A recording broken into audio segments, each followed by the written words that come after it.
Hey friends, welcome back to my YouTube channel. My name is Ashley Ariana, joined by the wonderful special guest, Tom Jensen, and we have an emergency press conference. Normally, we're going live on a Tuesday if we do.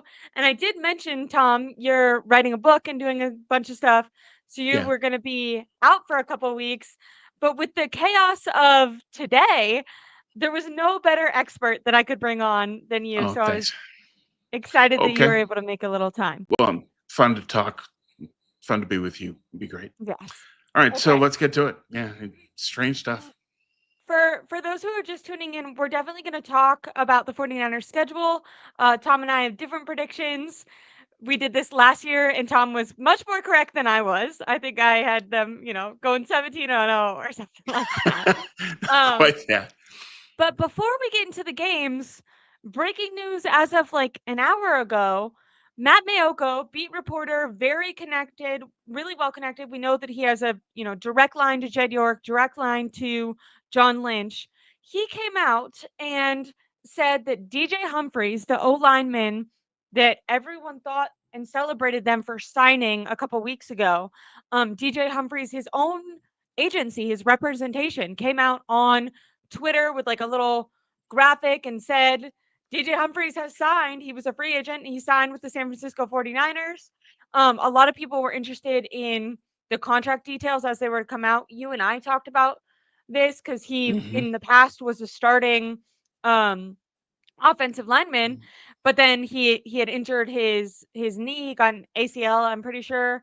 Yeah. And I was talking to you, would he be in competition with Colton McKivitz? Would he, be able to fill in for Trent Williams? I think you mentioned you thought he'd be more of a swing tackle. Right. I thought that that would be a bit of a step back from someone who was a starting, tackle his entire career up until his injury. Either way, though, fans were celebrating the 49ers making this move. We've asked them to go out and get a tackle, anyone on the offensive lineman, for multiple off seasons now. They went through a historic tackle draft, didn't get one last year. Then they have this year. You think, okay, they have to because they're moving on from guys. Even if you don't think so highly of Aaron Banks, they're moving on from guards and tackles. Trent Williams just missed 7 games of the end of the season last year. They have to get an offensive lineman. They end up not addressing an O lineman until the 7th round of the draft. It'll be, lucky if he makes the team. And so when this news came out, people celebrated. Okay, free agent. They went out and got an offensive lineman. It's good. They needed to do this. Yeah. Um, and now Matt Malco comes out, his ties are with the 49ers, and he's saying from his sources, and he lists a bunch of them for NSNBC. He wrote an entire article saying this is not only did it not happen and is there no deal done, they're not in talks of a deal. There's no imminent deal, is what he said. But it's not like they're in negotiations and maybe something went wrong and they thought that it was done, but it's not. There's He's not going to be a San Francisco 49er. Yeah. How did that mess up happen? I think because Humphreys wanted more than what the Niners offered him, and they moved on to Andre Dillard. And so Okay. I think that's what's happening. But let's be clear that Humphreys is a much better player than Dillard. So it's a downgrade for what they've done. But my read on it is they signed Dillard and they say, okay, we've got our swing tackle, we're good. So I don't think they're even going to talk to Humphreys, but they should because he's an available free agent and he's a much better player. Just consistently devaluing the offensive line. And Same old, when we same old. I'm sure that we'll talk Yeah, about come that on. because Yeah. yeah, when we get in the games, I'm sure we'll talk about that more because that philosophy has been really horrible for them. And either Yeah. their pattern is not to make the playoffs and win a couple games. It is to either go to the ultimate game or completely miss the playoffs, and that is usually when their running back and or quarterback is hurt. And a lot of that has to do, at least under Kyle Shanahan, in my opinion, with his upfront nature about how little he values the offensive line. Like, this is not a secret. He talks about that is where they save money. Speaking of saving money, I don't know if this has to do with maybe you've talked about the Yorks being cash poor, and in order to sign Brock Purdy, they would definitely need some cash up front. For people who don't know how it works, they can't just like agree to a deal and say, we promise we're going to pay you, the NFL actually makes the organization, not just the Niners, but any organization, they make them put the guaranteed money in escrow. Right. So they can't say, we're going to pay you. And then it ends up they don't actually have the money to pay that player. And you've talked about this before. The 49ers haven't given out a lot of large contracts, Nick Bosa being, I think, the most they've ever got given out. And a big reason is Jed doesn't like or have a lot of upfront money. So maybe a strategy to get that. I'm not sure that part is speculation. But it came out that the 49ers sold 6% of the organization today. Uh, if that's not to make the 49ers better, I don't care. I think there's a lot of people that are like, "Oh, the Yorks have to save money." No, they don't. Those are billionaires making tons of money. They can go out and Right. get free agents. They can make their players better. Eddie Sure. DeBarlo, his main objective wasn't, saving money. And by the way, they were still making money even when there was no cap and they were spending like crazy because they were winning Super Bowls. And when you win Super Bowls, your fan base grows, you're selling more jerseys, more tickets. I mean, I am a fan because multi generations of my family have loved the 49ers because of the Eddie DeBarlo mindset and going out and winning championships. Right. So you can't say that maybe they're more lucrative this year, but long term, when you're not winning, you end up losing money. So I don't like their Yeah. philosophy with that, but Yeah. So trying to dig at this a little bit, why? The yeah, first thing is it's to reimburse themselves.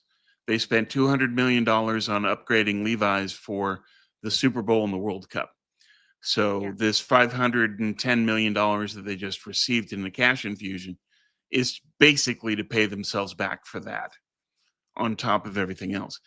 Does this mean that they needed cash to pay Purdy? No, they've got enough cash to do that. And this selling a percentage of the team has been in the works for over a year. The owners voted in last year's owners meetings to allow themselves to do this. So this isn't something that's in response to paying Purdy. This is okay. something that's longer term. They've That's wanted to. about reimbursing ourselves for the significant investment they made in Levi's. Yeah. 200 million is a big chunk of change, and they've just recovered And that. And then people 300 said that. million in more operating money that they can use long term. But bigger picture, this points to a bigger issue for them. The operating costs of an NFL franchise are going to continue to skyrocket because the TV money is so big. And so the cost of running a team is going to be huge. They're not going to have the pockets to do that because most of their wealth is the team.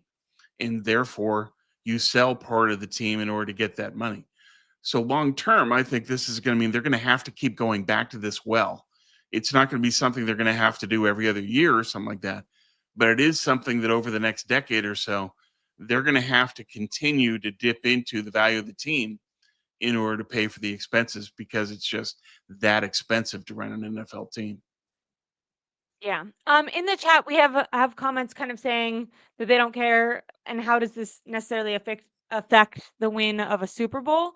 Yeah, Um, I think what you're saying is in order to go out and pay players, in order to have a good facility. For example, this off season is going to be the first season since 2017 that they're hosting the joint practices in the preseason at Levi's, and it's because they're finally updating and expanding their fields. They've had such small fields that Kyle has not wanted to do any joint practices at Levi's because it's too congested, too small.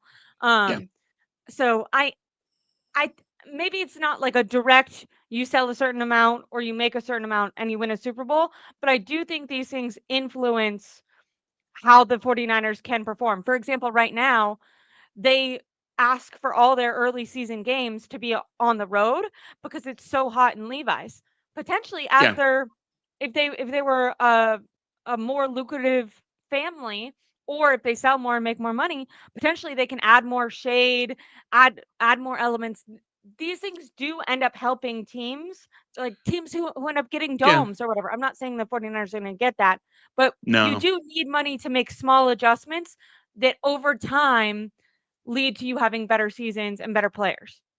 yeah, yeah. It raises their pool of money that they can draw upon.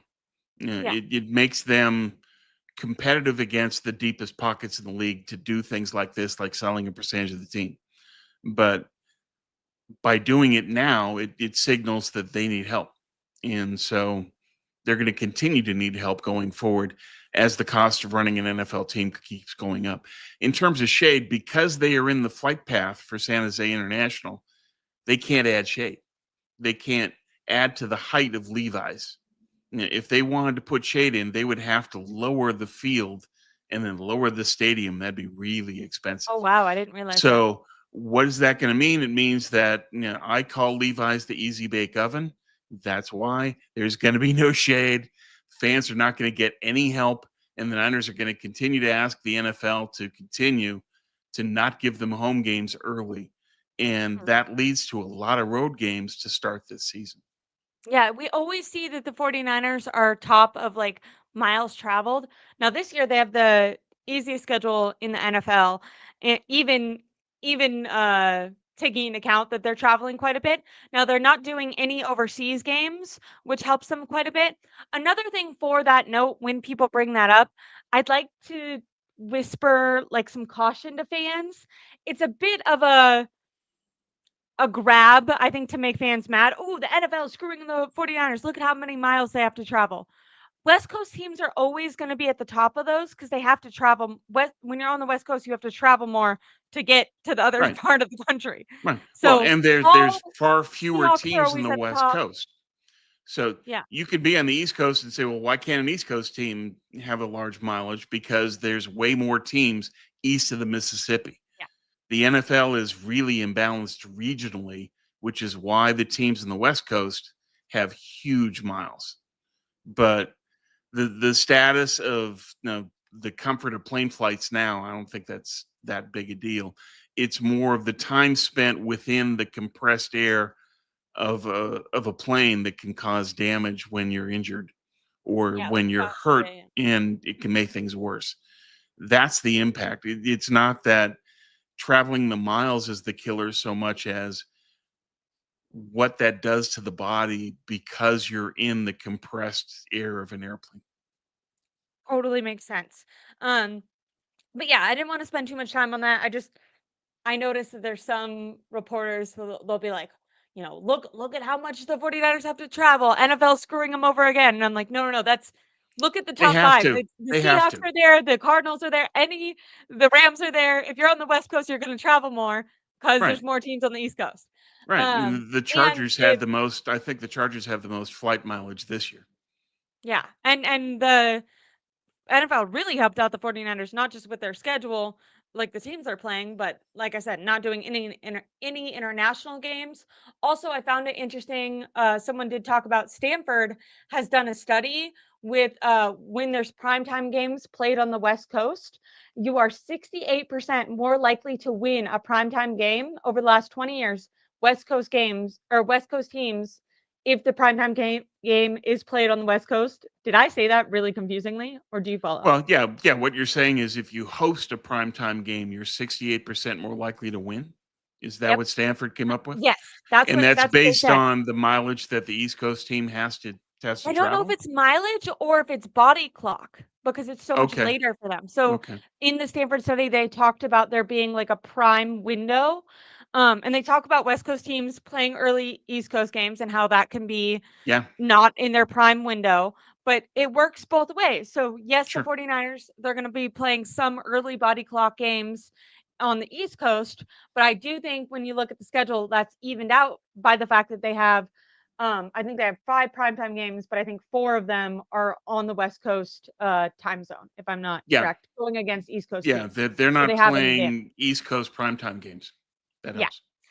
Um, but speaking, I feel like that's all the little things I wanted to get Yeah, into. let's get into the schedule. I want to get into the schedule.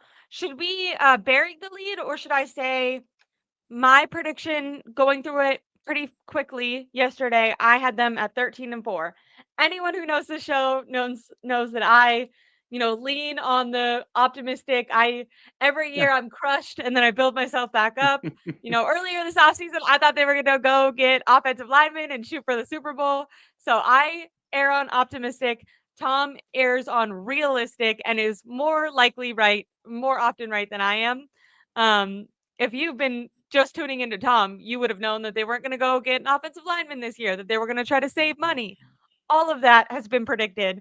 So, Tom, do you want to? You talked about what your schedule Yeah, outcome. I have them at 10-7, and I still have them making the playoffs as the last wild card in the NFC. Okay. I want to go through game by game. We'll do it Yeah, quickly and see the discrepancies. I almost feel like I could guess where the discrepancies are, you but know, you know, you know me. I let me preface. I know that they're going to start like your argument might be on defensively they're going to start slow because they have five Yeah, rookies that they're going to be leaning on. it's not Mikal just the Williams rookies is a though. good We need to player. talk about it. Yeah, Yeah. But the fans are gonna be angry. I feel like week 1, week 2 with Mikael Williams, like, the expectations are not he is 20 years old. He's not gonna be, yeah, you know, out the gate running. So, I understand that and then as they improve, the offense might get worse because you have Kittle, Christian McCaffrey, Trent Williams, all older and injury prone players. Even Purdy, not older, but injury prone players. And as the season goes on, there's more likely that one or all of those guys are out. So I can see where you would get much less than 13 wins. But starting out, they're opening against Seattle in Seattle. I have that as a win for the 49ers. Do you have that as a win for the Seahawks? yeah. I'm me. Tell me tell me why. I'm doing me already. Okay, so why? First thing is, yeah, a lot of rookies, and the rookies are going to be inconsistent to start the year just because they're rookies, and so they'll have great moments. They'll hit a level that's good, but typically a rookie will have one or two bad plays in addition to a lot of good ones. And so if Okay. those bad plays lead to touchdowns, that's the issue.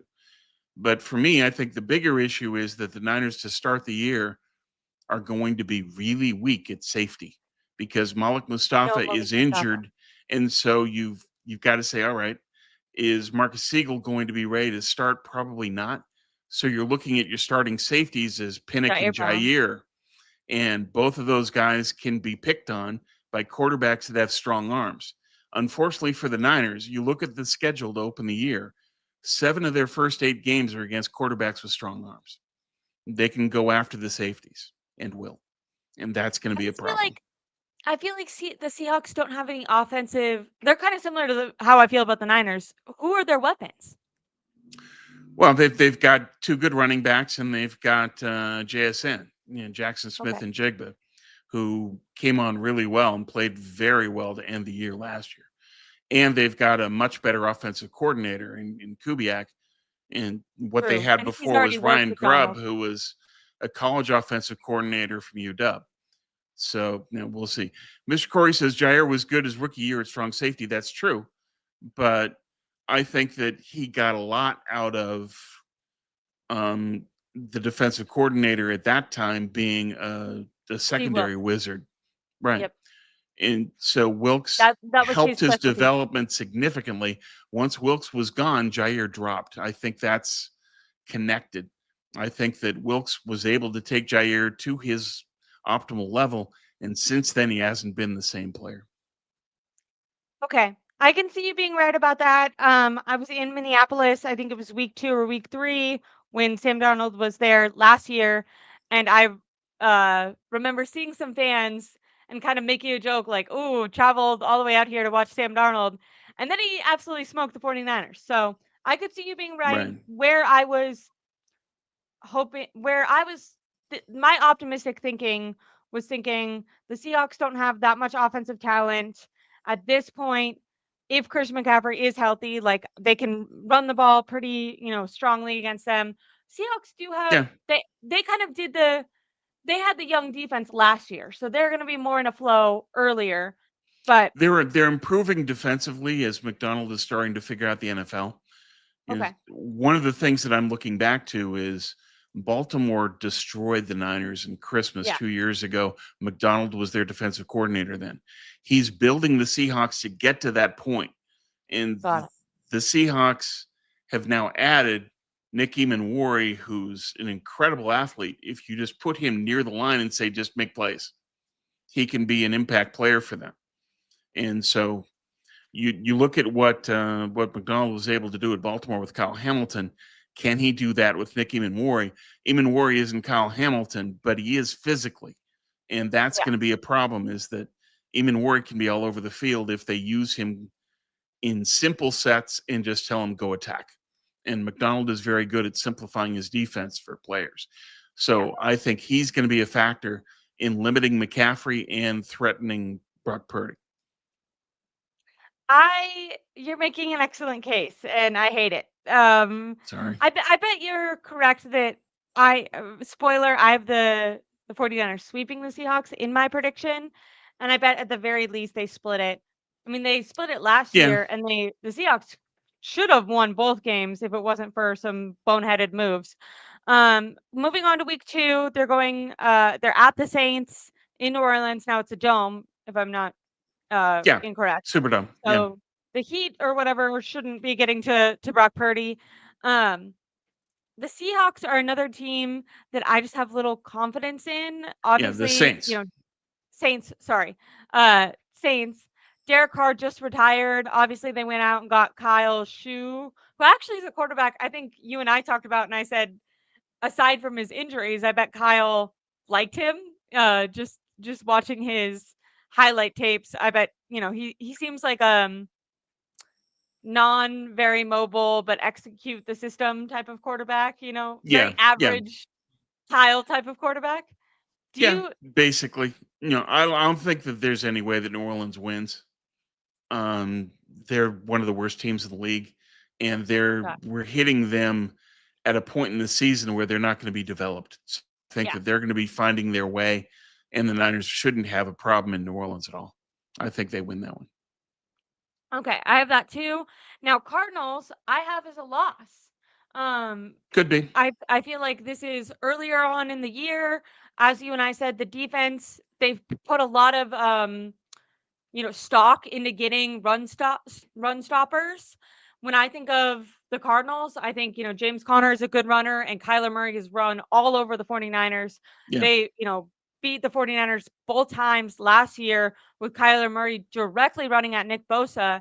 I do think eventually as the season goes on, um, that defense is, Robert Saleh is constructing them to eventually be able to stop a team like Arizona and make sure that they Yeah. can win those in division games. I don't know if they're going to be there yet week 3. So We'll I have find the out. Cardinals winning that game and have the 49ers losing their home opener Okay. against the Cardinals. Okay. This Uh, game, to me, it's probably going to come down to how quickly has Michael Williams developed.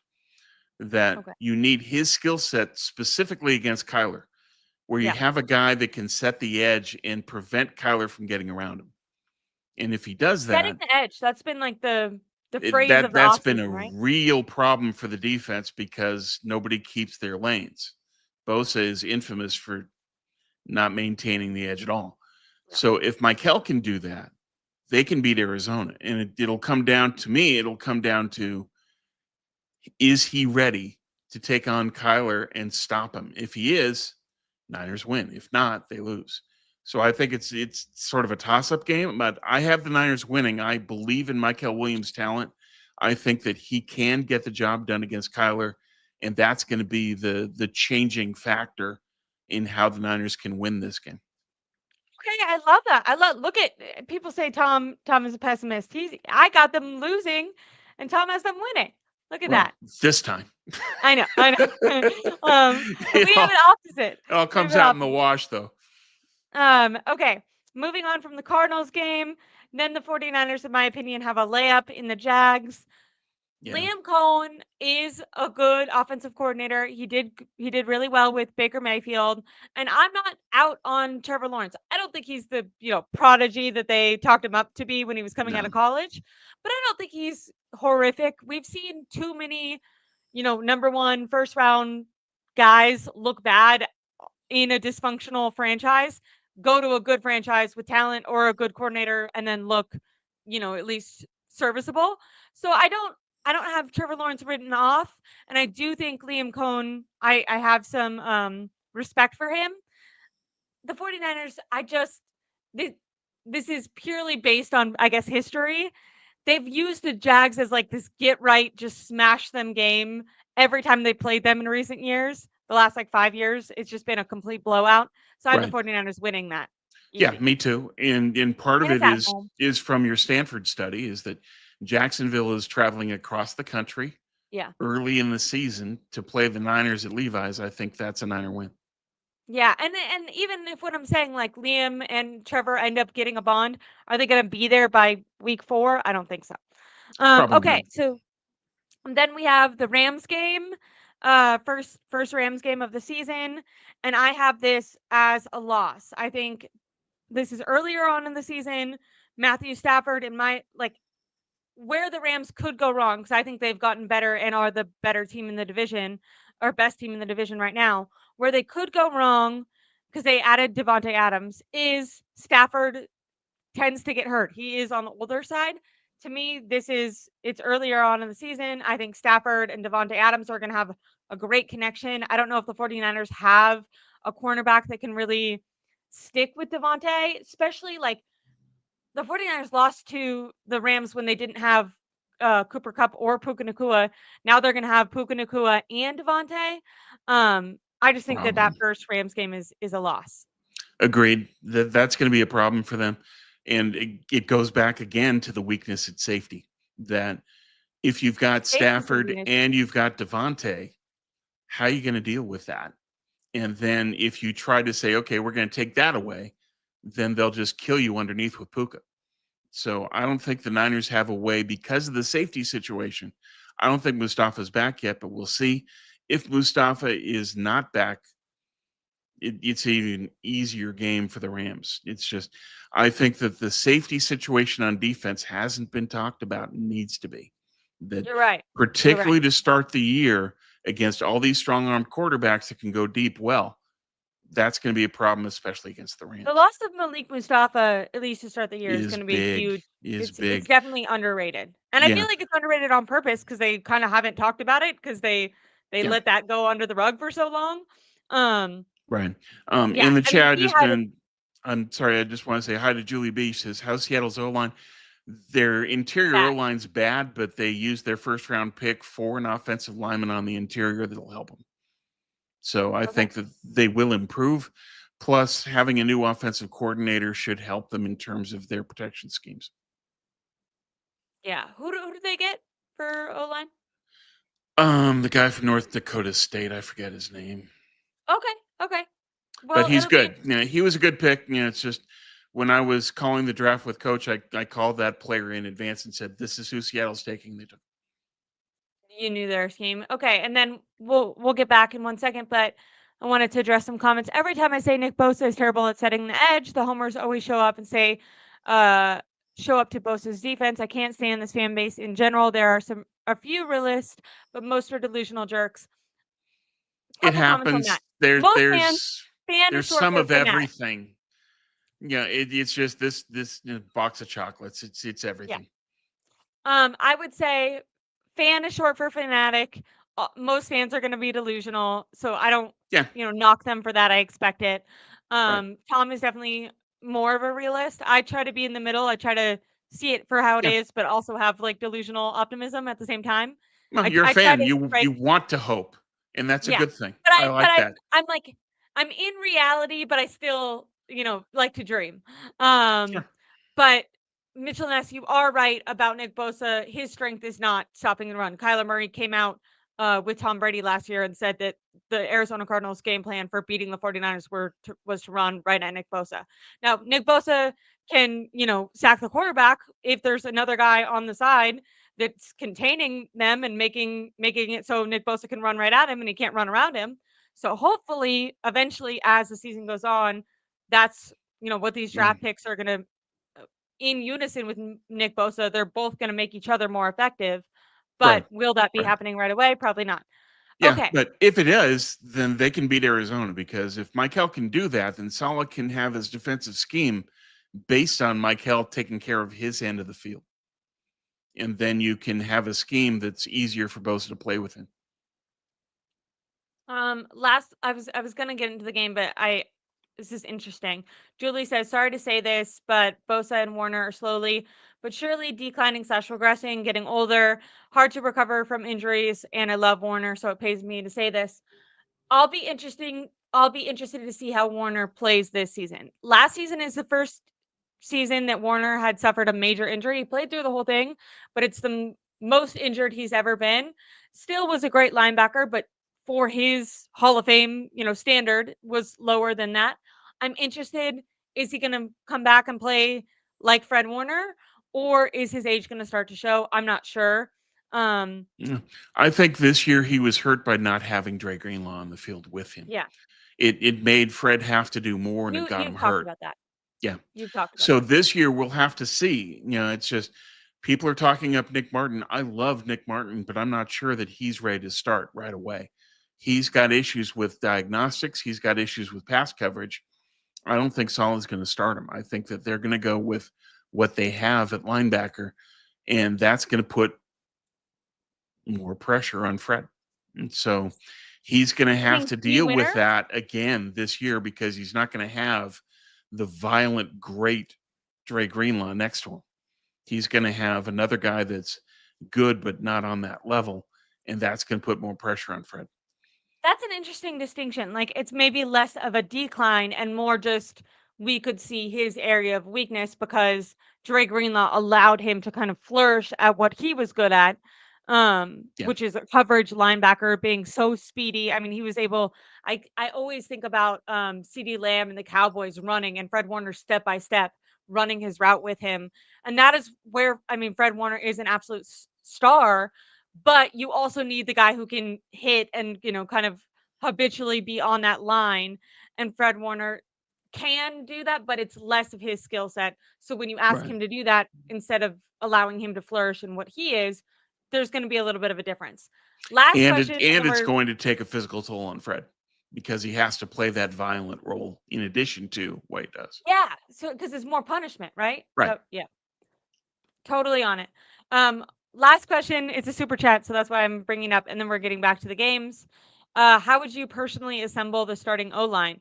I would start by learning how to put spaces between our things. I'm just kidding. I really appreciate this comment. It was just funny. How would I would have I would have drafted an offensive lineman in the first round, which is what I've said for the last 2 seasons. I would also have actually signed DJ Humphries. I said this when I thought that he was signed. Tom said that this would not be what the Niners would have done, but I would have had him competing with Colton McKivitz for that right tackle. I would have had Trent Williams and DJ Humphries at tackle and gone out and got Drew Dolman for center. I mean, I can tell you how I would have done it, but Tom, how would you start it with the guys who are on the team now? Yeah, with what they have, I would put Matt Hennessy as my starting center. I don't believe in Jake Brendel. I would have Ben Barch at guard, and then the other starters. So Trent and Pooney and McKivitz. That would be my starting offensive line. I'm not a big Brendel guy. Unfortunately, Chris Forster is. He's the offensive line coach, so we get that.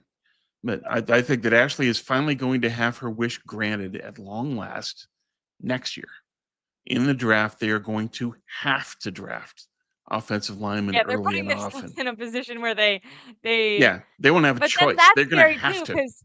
that's scary too, because then you're not drafting best player available, you're drafting out of desperation because Yep, they're gonna need it.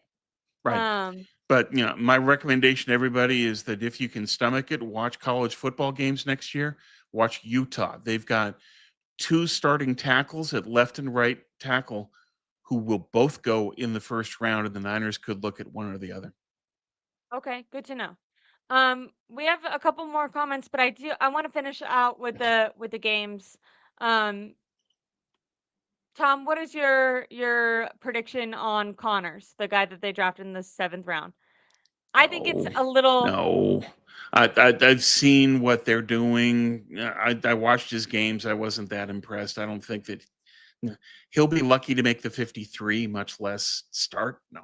Yeah. It's Lombardi throwing his pom poms around, same old, same old. You have to think, like, I feel like every season there's fans that get really excited about these, like, really late round offensive linemen, even Yeah, undrafted just let offensive that game linemen. go. Those are depth practice squad guys.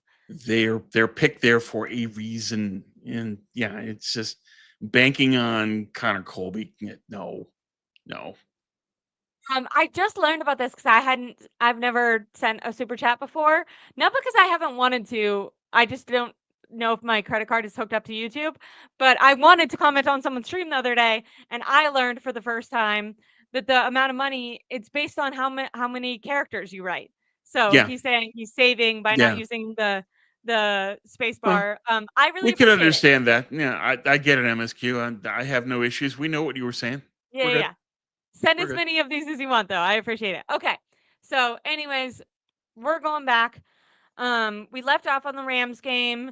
Then they have Tampa. Am I wrong? Yes. Then they Yeah, have Tampa. and Um, it's 10 days rest, so I think they beat the Bucks. yes. They beat the Bucks last time. They went all the way to overtime, but if Jake Moody makes one of the four missed kicks that he had, they would have never been in overtime. So I'm gonna say that they win that game. Then this, by the way, just to preface, I have them going on a winning streak here. So Tampa, Okay, then they face the Falcons. I have them beating the Falcons. I'm not a huge Michael Penix. Is that how you say his name? Penix. Well, Um, being from Seattle, I saw Michael Penix play every single one of his games from UW last year. oh, I love Michael Penix. He's got an okay, incredible arm. He's accurate. The problem is he doesn't have weapons, and got he it. doesn't have a great offensive line. And the Falcons just lost Drew Dolman, so that's going to be a Wait. problem for Oh them. yeah, yeah.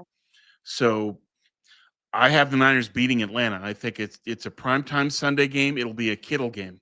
I think that Kittle will Kittle. take their defense apart. Kittle will Doesn't make sure Atlanta that the I thought Niners win that one. don't they have that, like, really good the tight end that they drafted really high, like, 2 years Yeah, ago? but what's he done? Got it. Nothing. I for a while, did they blame the coach on like, they said he wasn't getting a lot of targets, but then they had a different coach Yeah, last year and he still didn't do good. and they've got Bijan. That's going to be a problem for the Niners to deal with Bijan. But I think that the problem for the Falcons is just their O line. It's just Dolmans was one of the best centers in the league, and losing him is not an easy thing to deal with. Yeah, it's gonna be impactful. Okay, so we both have, Tampa and Falcons as a win for the Niners. Then they go to the Texans. Um, I put a win purely based on vibes, and I'm super open to it actually being a loss. My thought was they traded, their left tackle on their O-line. I'm blanking on his name right now, but the Texans moved off of a really good O-lineman this year, and obviously I have tons of respect for D'Amico, but I do think there's this thing with like how Kyle always wants to beat his underlings. I feel like Sala is gonna want to beat Robert or is gonna want to beat D'Amico Ryans because Sala feels like I'm the one that taught you everything you knew, you Yeah, know.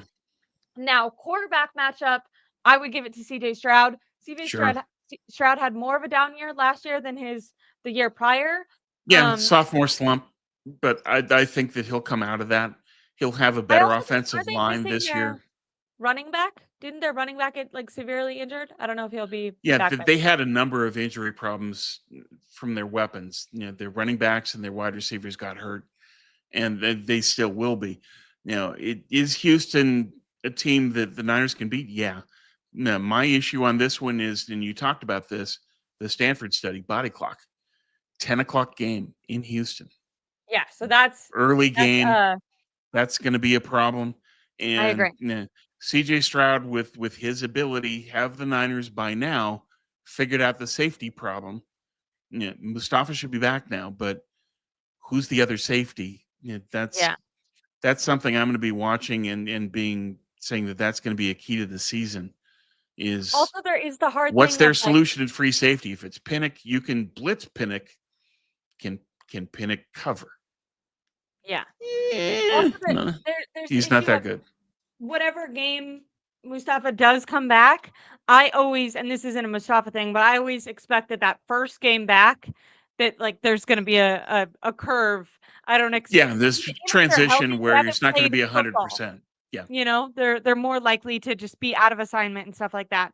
Um, So I could see the Texans game going either way. I have it as a win, but if you had it a loss, I wouldn't I wouldn't object to that. Um, because they're winning the quarterback matchup. Their defense has been together longer. It's an early body clock for the 49ers. Then they go to the Giants. I have them beating the Giants. Oh, I sure, have the a good. Giants are awful. Yeah, I just the only way the Giants can win that game is if it's terrible weather and they create a lot of turnovers from their defensive ends because they've got, you know, three very good edges that can make life hell for Brock Purdy in that game. So if Purdy throws the ball up and they get a lot of picks, then maybe, but no, I don't think so. I think the Niners will win that one. Do I'm sure I have it written down somewhere. Is that an early body clock game for the 49ers? I don't think so. Usually the New York games are later. Got it. Okay. Yeah, I think you're right. That might be a primetime game actually. Um, um, anyways, okay. Moving on from that, we both have it as a win for the 49ers. Then the 49ers see the Rams again. And I have this being a win for the 49ers, mostly because I wanted, in my head, I was like, I think that they're going to split. And I had them losing the first game with the Rams. So I have them winning this one. That's Okay. not very logical. Well, That you can say that's true. That's kind of played out. That the Niners will usually split with the Rams. But those games in are always this one, competitive. I picked the Rams for a couple of reasons. One, you take the travel into account. Long road trip to Houston next week. Long road trip to New York on Yeah, bad surfaces where you can get injured. got it, My worry got it. is you Yeah, because get that to the field is Rams terrible. game. What's the injury situation for the Niners in week 10 on a short week playing the Rams? Yeah, like, Um, I don't know I or don't wanna, no, like, I'm say sorry. it out loud, but, That's like, not a is short week. Christian That's McCaffrey a gonna be long playing week. in that game? Yeah, my bad. It's still the Rams, but I think that there's going to be a leftover effect and an injury concern, high risk, because two long road trips in a row, back to back weeks, and then you play the Rams, Tom, and you you play the Giants on the league's worst surface.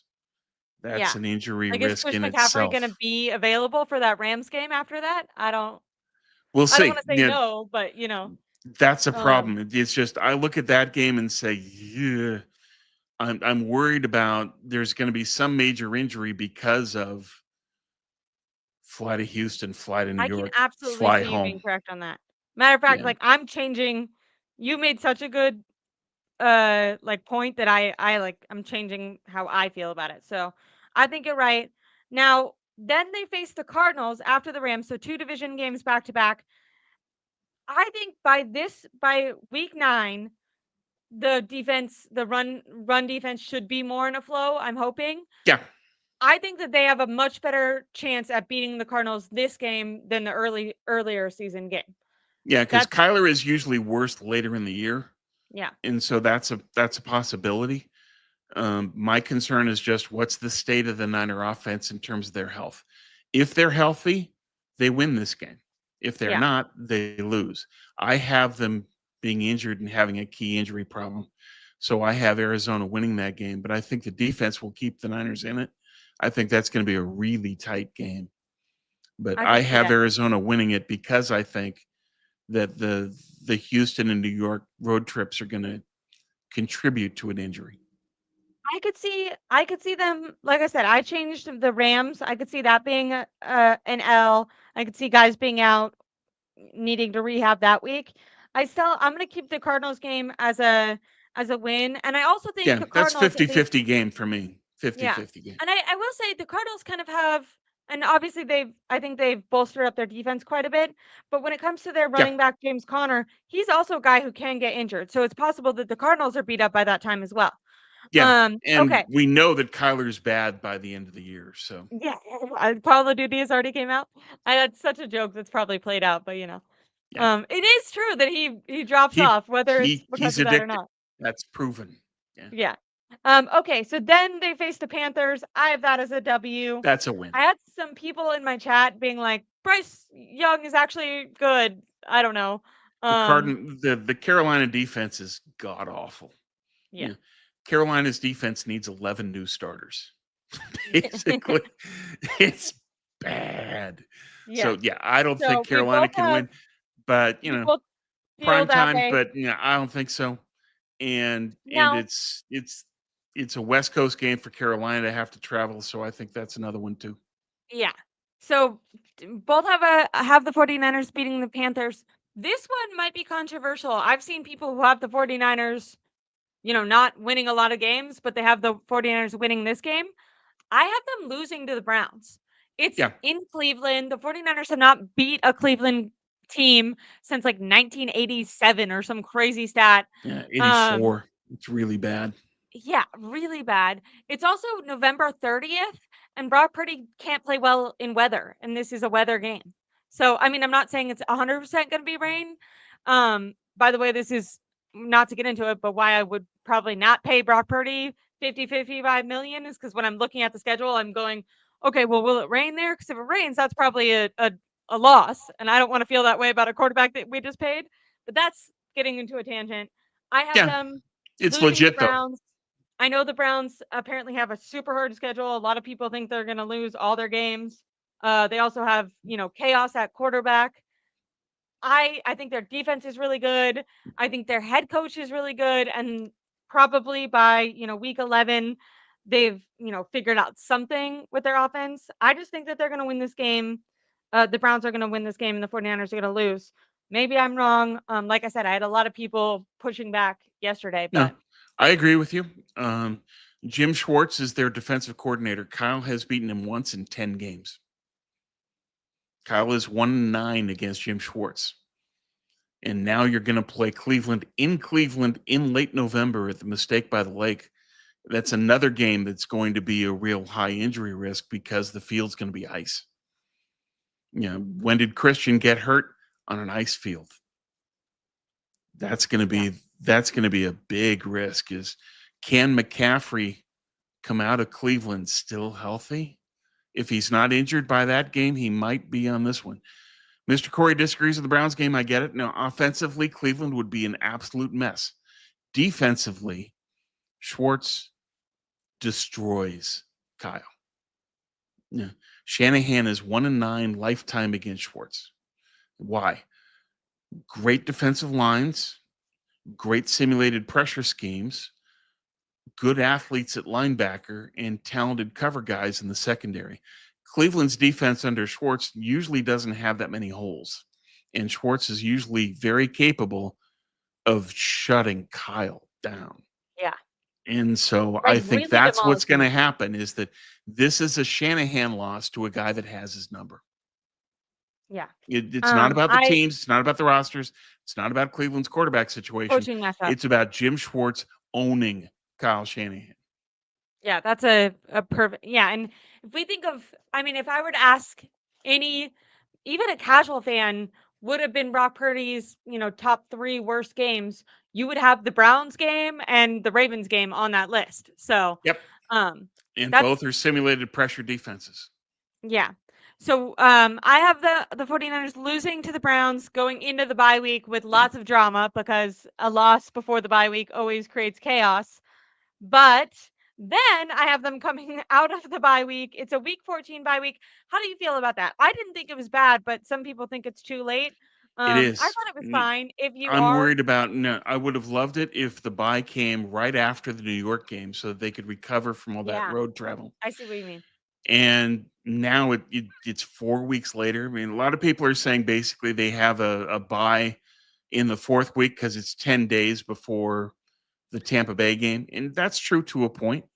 But when you have all these games that just keep adding up and a lot of road games and a lot of travel, and then you play in Cleveland on an ice field, it's just the injury risk is off the charts, especially for McCaffrey.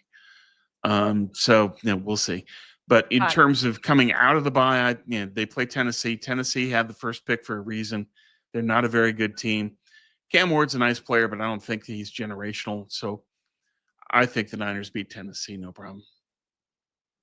Yeah, I absolutely think the 49ers come out of the bye week. They're pissed off because they lost going into it. And then I think they go on a 2-game win streak. right out of the bye week. They're trying to ramp each other back up. They play Yeah, two, in my opinion, terrible teams, Titans, and then they play the Colts. I have the Colts being a W2. What about you? same thing. That Yeah. Indy doesn't have a solution at quarterback. Maybe Shane Steichen can develop one by then. At least it's at Indy, so that can give them something, and they get some juice out of a primetime game. So maybe Indy can make it competitive, but given the state of their offense, I don't think that they're going to be that competitive. I think the Niners win that, no problem. Now, JD Derm, he maybe disagrees. Now, I mean, we both just gave W's, but maybe he's talking about the Browns game. He's saying that Mustafa and Ayuk should be healthy by then. I would project Ayuk, if he comes back after the bye week, but that's just my projection. Yeah, that makes sense. He could Mustafa come should be back there, earlier. but They're saying that he's under schedule to come back earlier than expected. So I think that he could come back, but there's a danger that if Ayuk plays in the Cleveland game, he could get re-injured. So I think it would be smarter for them if they are showing some patience that they wait. They bring him back for the Tennessee game. I think would be better for him. um, But in terms speaking of of the Browns game, Mustafa and Ayuk healthy, yeah. But again, it's the Cleveland game is not about the players. It's about Jim Schwartz versus Kyle Shanahan. speaking of the coaching matchup, MSQ says, did Kyle have Sulla on the staff when he was facing Schwartz? I guess saying that the In defense his will be. history, yes, he did. He had Salah as a defensive coordinator and still lost to Schwartz. Yes. Oh. Well, that answers that. I was thinking about when they lost with D'Amico. I could see the 49ers defense doing well against the 49 or against the Browns offense. I just think the Browns offense is going to be even more suffocating. Every when we've seen the Browns defense go against Kyle, his offensive, I mean, they haven't put up, I think last game they didn't put up 16 points. So, Right. you Right. got to like at least be competitive. I think this will be a low scoring, both teams, low scoring, brutal, cold, physical game. And right now, we have that as a Browns win. But anyways, Titans, they have the bye week. Titans win, Colts win. Then they face the Bears. This is another one in the way that I said Titans and Colts, easy win. I think some people feel that way about the Bears. I don't. If the 49ers were to face the Bears and I was creating the schedule, I would have wanted them to face the Bears earlier on before they were really in sync. They have a new coordinator and a young quarterback, but this is the end of the season. They've had a year to kind of get in a rhythm. I believe in Ben Johnson. He, did great Yeah, things with me too. Jared Goff. I don't think that Williams is horrible, and I think with that coaching staff they should be better. The Bears added a lot of talent on defense and on offense. Like I said, maybe if the 49ers are facing them earlier on, I wouldn't feel this way, but I think, second to last game of the season, I think that Bears game is at the very least going to be a really good, close game, but I have it as a loss for the 49ers. Me too. No, I think that Ben Johnson with that offensive line and Caleb Williams, he's going to have the Bears rolling by then. I think that they Yeah. win because the Niners are just going to have a difficult time getting to Caleb because Yeah. that offensive line is that good. Completely agree. So that's the Bears, and then for the final game of the season, they opened it with the Seahawks. They close it with the Seahawks. I have that as a win. Um, but I don't know. I don't know how you feel about that. I feel like Yeah, I the think they beat Seattle later in the year, and got this it. is a game where they're going to be playing for the playoffs, and they're at home. So I think that they get this and get to 10-7 under my predictions, and we'll see. Matt, I don't appreciate what you're doing with Julie. Julie is someone who really knows her stuff, is a valued part Yeah. of our broadcast. I'm gonna put him in And a if you fun think we're timeout too. smoking something losing to the Bears, I would tell you that Ben Johnson plus this offensive line plus Caleb Williams plus their skill set guys is going to be a real handful for the Niner defense. Yeah, I agree. I always love like people can debate and stuff in the comments. And I feel really excited to have Tom on, so I didn't want to address too many of the comments because I wanted to talk about what we're actually talking about. But you guys can disagree. Keep things respectful. People are Yeah, very We have regulars in the chat. They're very smart. They're very in tune. They pay attention. They read articles. They're listening. Um, Even if you disagree with someone, Tom and I disagree about the score, and we're being very kind to each other. So you don't have to say, you're smoking something or you don't know what you're talking about. You can just explain why you think what you think. So, Yeah. uh, Yeah. It's just, if you disagree, that's fine. Just make your point, but don't go after people. That's, yeah, life's too short for that. completely And we agree. love Julie. So, give me a break. Don't go after Julie. Julie knows her stuff, period. We love Julie. Mr. Corey has 3 losses: Chicago, 1 Ram game, 1 unexpected. My issue is they don't have that level of consistency, Corey. Yeah. Yeah, Do you look at this team and say they can beat everybody on the schedule that on paper they've got a better roster than? No, because they're the Niners. They're going to find ways to lose games because they're young on defense. And later in the year, old on especially offense. after those 2 long road trips, they're going to be on an injury risk parade. Yeah, and So when you're thinking about 3, some of these no, games, no, I when you're don't thinking see about it. some of these games, 14 you and have to 3? Oh, no. that's When not you're this thinking about team. some of these It's not 2023. now, and I understand like looking at it and being like this team is not good and thinking it's a win, but how I've been trying to be more realistic is then going, okay, if this is earlier on in the year, how's the defense going? So later on in the year, is Trent going to be there? If Trent's not there, is Brock healthy? Because if Brock's not healthy, we're talking about a whole other thing. Is Chris McCaffrey, is he healthy? Because if Kyle just utilizes the heck out of him, women's Yeah. golf, I don't know what's Oh, going on with MSQ basketball. asked, he had a super chat on, somebody speculated that the Warriors can try to work out a trade with Sacramento where they get Arvydas Sabonis. If there's a way the Niners can get Sabonis, do it.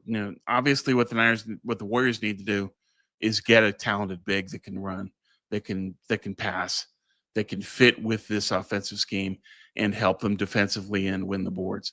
Especially when Draymond is near the end of his career, he's in sunset. So yeah, anything the Warriors can do to get a big, all for it. Can they? We'll see. Uh, People saying they got to go get Giannis. They don't have the pieces to get Giannis.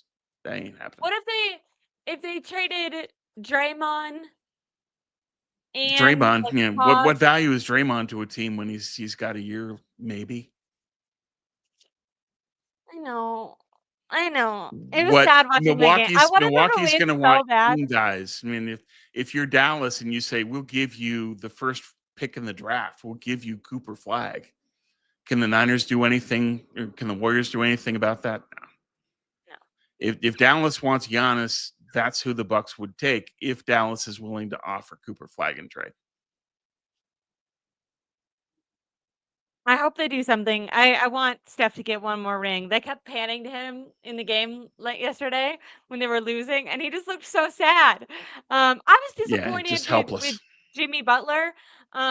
He kept being like the basket would be literally right here this close to him and he would pass the ball the opposite way to someone else and I was like I understand that Steve Kerr likes a lot of passing, but at some point when you're down 20 points, 15 points, 10 points and you're right next to the basket and you have an easy layup, don't pass the ball the other way, just take the points that you can get. Well, the point of um all that passing is to get the best opportunity shot, and when he's that close, he should take the shot. exactly, it's not like if That's you're in a that's the bad philosophy of the position. triangle. That's the philosophy of what Kerr runs to.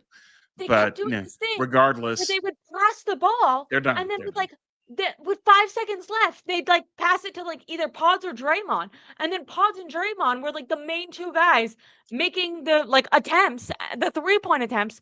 And I'm like, every once in a while, if one of those guys can make a three, you're like, that's great. But you're not gonna bet on those two being your scorers. That's Yeah, not how you you don't win. want those guys to end up with the ball late in the 24. No. That's the bottom And line. But Jimmy would have the ball Jimmy was sick. and then give it to Jimmy would pass the ball because he wasn't feeling healthy, so he gave yeah, the ball up. That's what he did. But regardless, it was I sad. think that the Warriors are in a tough spot. Essentially what happened was they had their opportunity to dominate. They chose a big instead of LaMelo Ball, and they blew it. Yeah, If they had LaMelo Ball, this is a different conversation entirely. yeah, Yeah, they went for the home run swing and missed. and that they banked the franchise on that. And Wiseman was a really dumb pick. Yeah. That's And that's what it comes down to. Is the Warriors had their chance, they blew it. I And think it's Steve what they Kerr, know is veterans. What they know yeah, is the outside pro talent. They don't know college how to ball. develop young guys. I was gonna say I think Steve Kerr is an excellent coach. He's won multiple championships. Part of Yeah, that is because he has, excellent player staff and everything. But I sure. do think he's a good coach and a good guy. I like what he Yeah, believes in. Um, I don't it it's Shanahan-esque, and I say that lightly because Shanahan has not won a single Super Bowl. Steve Kerr has won 4 championships. But yep, it's Shanahan-esque to have these young guys and who are talented, and instead of saying, "I'm gonna figure out a way to get them in the game and to utilize them to the best of their ability and to adjust my system to them because they're yep. too talented to just have riding the bench." Instead, they had guys like Kuminga riding the bench all year, and then when Steph went down, it was like, "Please save us," and it was like, this guy has barely played, and he did okay, and I see Well, why Steve Kerr doesn't like him. He's a bit of a ball hawk, ball hog. He doesn't really pass. But you needed that scoring when Jimmy wasn't producing and Steph wasn't in the game. And I have to say, props to Kaminga for having the mental, stamina or willpower to hold on and be able to. He was one of the only guys that was consistently scoring and showing up in the last 3 games. So yeah. props to him. Well, And it makes me side eye Kerr for being like, I know maybe he doesn't work well with Steph.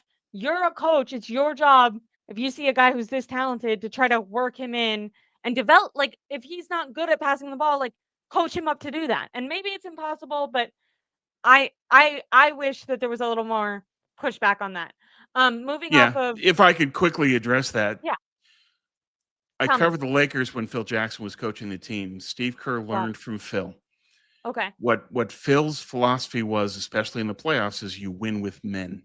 And that then translates to you win with the guys who run your system. The Okay. reason that Kerr doesn't play Kuminga is because Kuminga doesn't play within the system.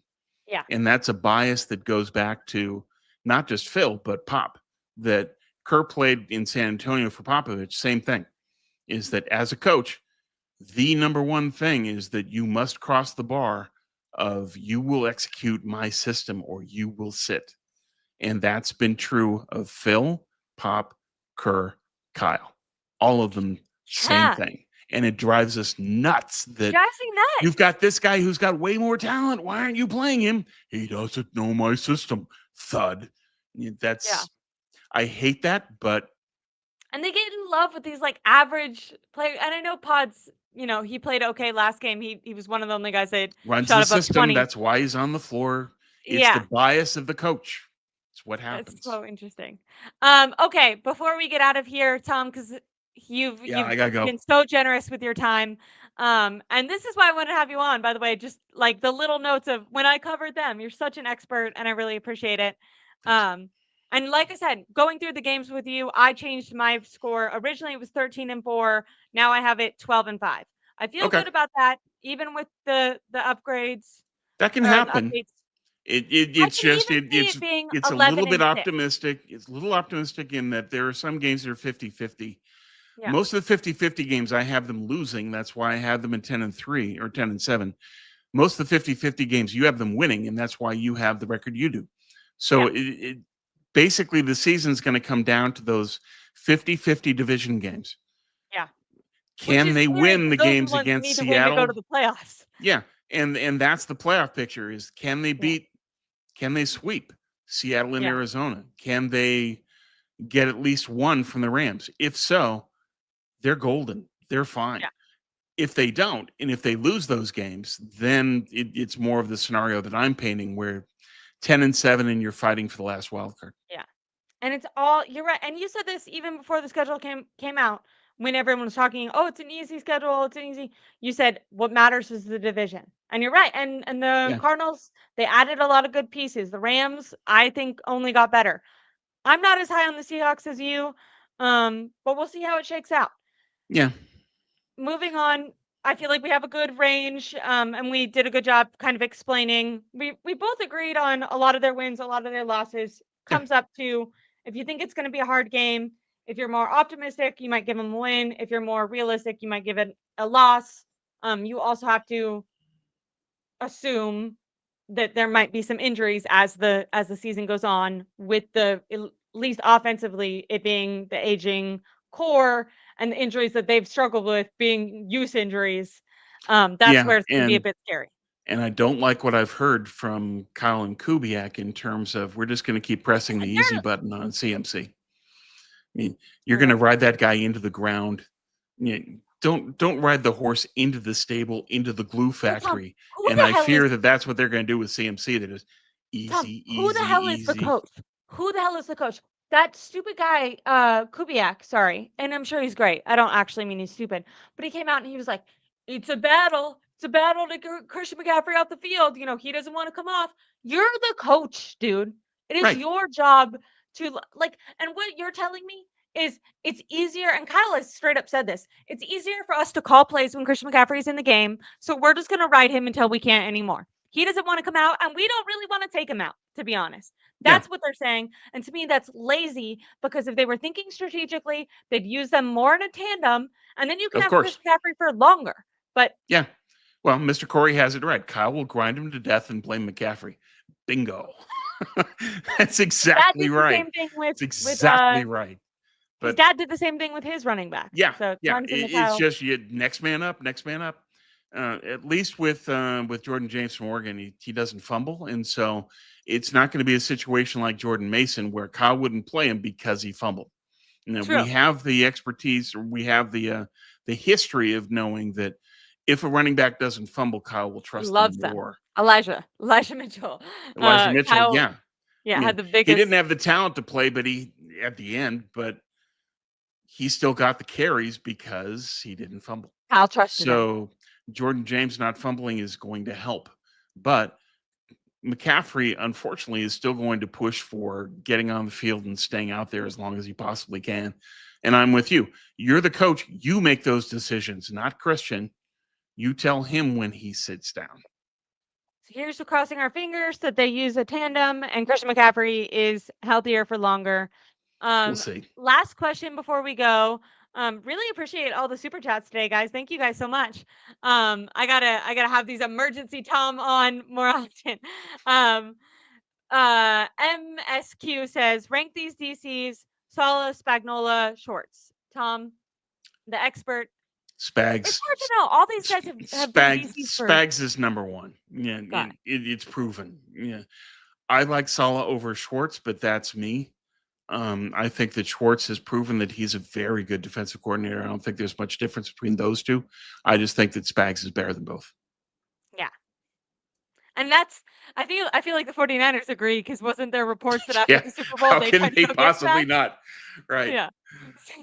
So Saleh they love Saleh and they're happy to have him back, but if they could have had Spags, they would have jumped at that. But he's not going anywhere. Um I think I would agree with that. I'm really excited to see Sala this year, to see what he does with the younger talent, and just to see how he's progressed as a DC. What is his time with the Jets and with Hmm. different, coordinators, different coaches, different players? What has that done for him? What else can he bring to the table? He was obviously excellent the first time around, so I'm not saying he needs to bring anything else. But he himself, in his first press conference, said that he did learn a lot, and that a lot of what he tries to do is predict where offenses are going, not only in 1 year but in 2 years. Stuff like that, I think, makes him even more well-rounded, because it's not just what can he do to the scheme right now, but what is he preparing the overall team for. He definitely approaches things as a head coach, which on a team with Kyle Shanahan, I think, is an It's a extra good thing. benefit, Yeah. because he's not just he's an excellent just coordinator, even if there wasn't anything else, but he's also the morale guy, the emotional guy, a guy who's probably strong enough that he can, challenge Kyle, that he can suggest certain draft picks, stuff like that. And I think those things only add to his stock, specifically for the 49ers. Yeah. And Solid takes a holistic approach that I think they need. They need somebody that's going to be the emotional leader because Kyle can't do that. But in terms of what I think Solid will do differently this time around, he's going to have to blitz more because they don't have the rotation they need for the other outside pass rusher. And if they're going to Yeah. move Michael inside, okay, who's the other edge? What can he do? There's nobody there. So that's a real concern for me. So I think that Salah is going to have to. He won't have a choice. He's going to have to dial up blitzes far more often than he has in the past. He's going to blitz more because he must. Yeah. Yeah. And he'll hopefully have some creative blitzes. It's so interesting too. Like if Kyle Shanahan is open to those things because Kyle does have more stock. Because the whole thing with when they went out and got Steve Wilks was that he loved to blitz, but that they told him he couldn't blitz as much as he liked to.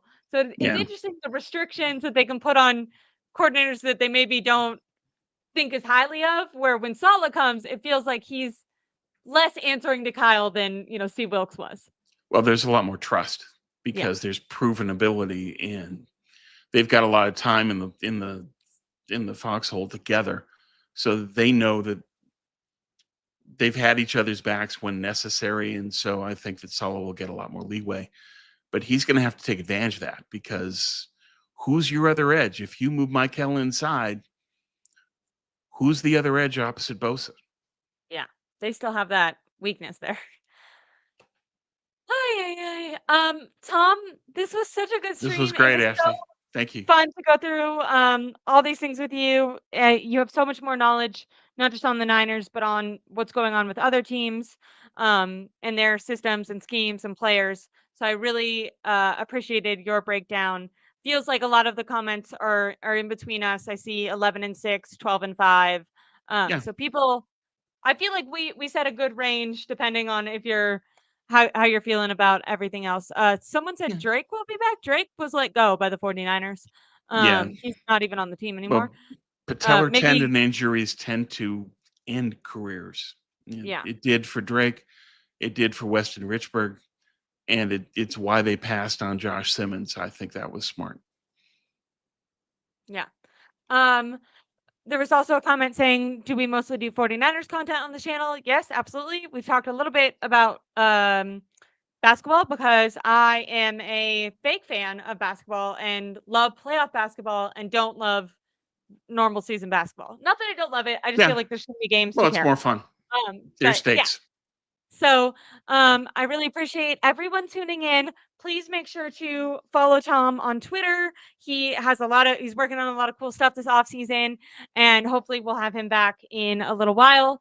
Like I said, he made an exception with all the breaking news and schedule and everything to come out and give us his inside information. But we'll be back on and rolling when the season starts again. Yep. Um, but I always love and appreciate Tom. So it's NinerCast on Twitter. Make sure to give him a follow to see what he's up to. As the season goes on, he writes excellent articles before the draft. If you guys were, tuned in, or if you're new here, he gave us so much insight. So if you're, curious about these rookies, those articles still exist. Go look them up on SI. He gives full breakdowns of everyone they drafted and how he thinks that they'll fit in, especially with Robert Sala. So really appreciate everyone. Julie says, um, great as always. Papa J, go Niners. Really, really appreciate everyone. And like I said, go follow Tom. If you're not following me, follow me, like and subscribe to the channel. When I end the stream, if you guys want to comment what you think the record prediction is going to be, those comments apparently help boost the channel. So I'd appreciate if you did that. Thank you guys so much and have a good, it's not Tuesday, it's Thursday. So have a good, safe Thursday. weekend coming up. Normally we go live on Tuesday. So yeah, thank you. Bye.